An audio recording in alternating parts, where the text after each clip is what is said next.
आत्मने नमः। हरये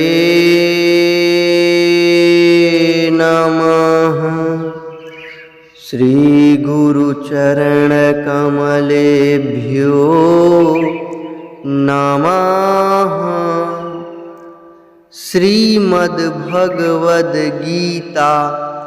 अथ तृतीयोऽध्यायः। श्लोक 42।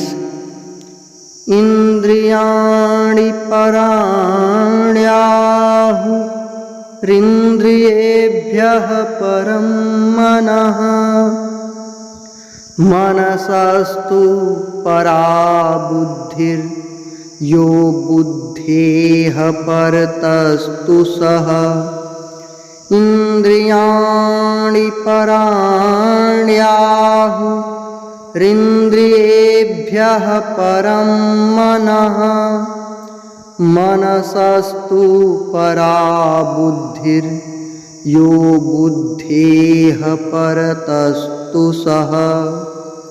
अर्थ: इंद्रियों को स्थूल शरीर से पर यानी श्रेष्ठ, बलवान और सूक्ष्म कहते हैं।